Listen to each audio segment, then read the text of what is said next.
Hello,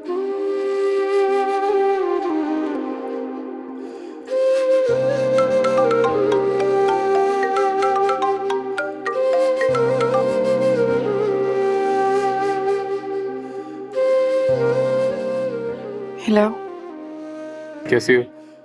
तबीयत कैसी? शादी मुबारक हो। मैंने जो पूछा उस बात का जवाब दो। बच्ची नहीं हूँ, अपना ख्याल खुद रख सकती हूँ। आइंदा से अगर आपने इस किस्म के बचकाने सवाल करने के लिए फोन किया तो मैं फोन नहीं उठाऊंगी।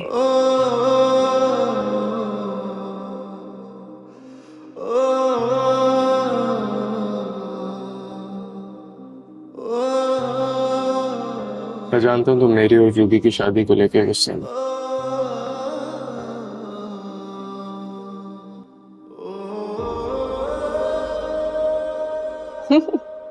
ओह यस, यही तो मैंने उसे कहा था।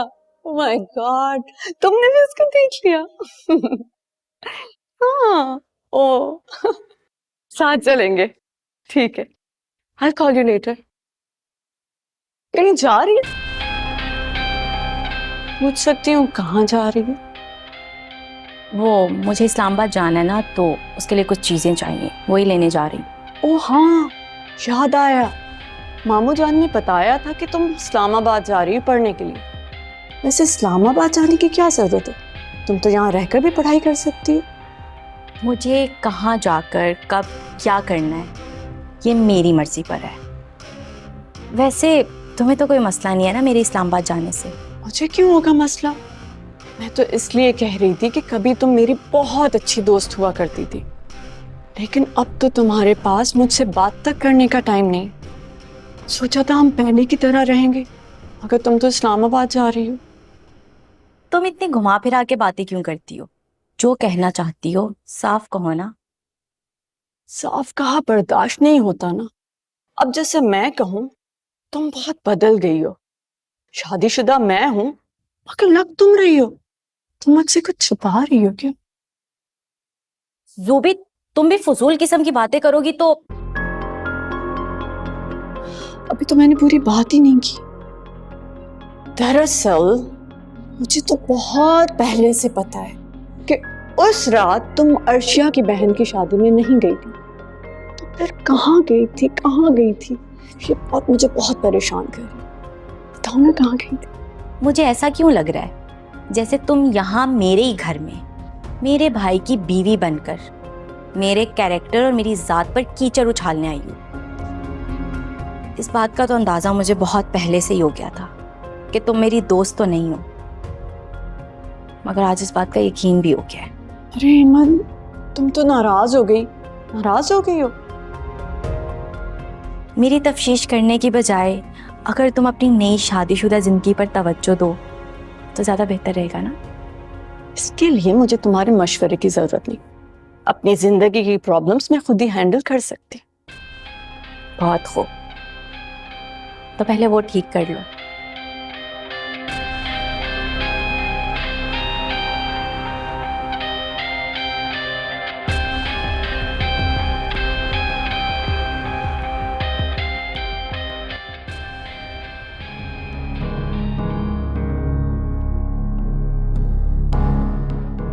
बाबा, मुझे आपसे कुछ जरूरी बात करनी।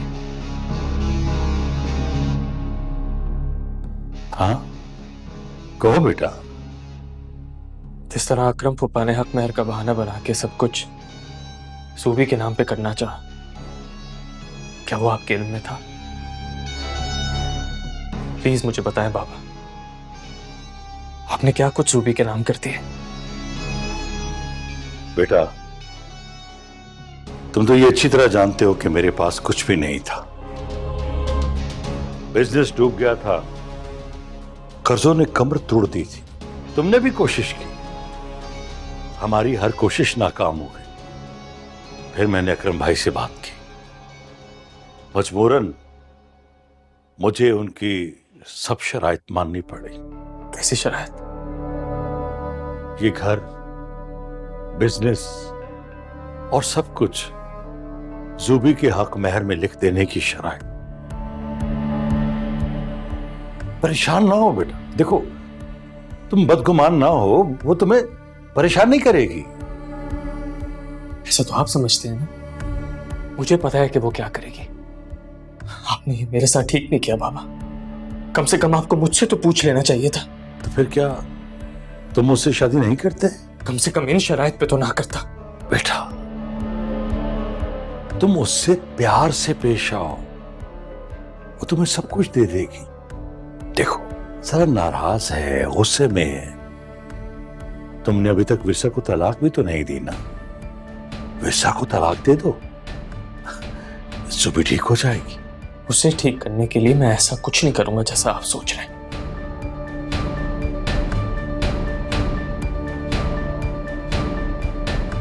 जरूर कोई ऐसी बात हो रही थी जो मेरे सामने नहीं की जा सकती, इसीलिए आप लोग खामोश हो गए। एनीवेज, मैं तुमसे पूछने आई हूँ कि शाम में बिजी तो नहीं हो? हमें मामा के यहाँ डिनर पे जाना है। ठीक है, चलेंगे। ओके। और हाँ, मैं थोड़ी देर के लिए बाहर जा रही हूँ, आ जाऊंगी 1-2 घंटे तक।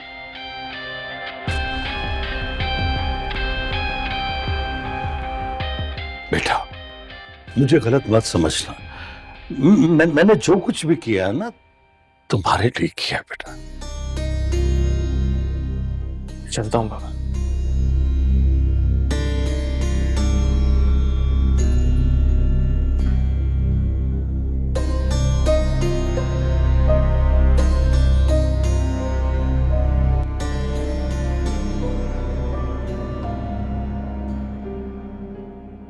भाभी,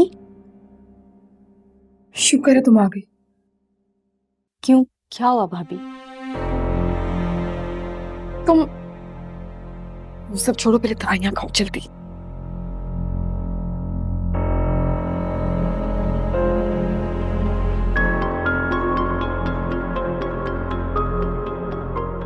अब बताएं क्या हुआ है? एंजेला है ना, वकार उसे फोन करके एक एक चीज की खबर लेते हैं। खाना तो दूर की बात, उसे इस बात की भी सख्ती से इंस्ट्रक्शन दी हुई है कि दवाइयां भी मुझे अपने हाथ से अपने सामने खिलानी है।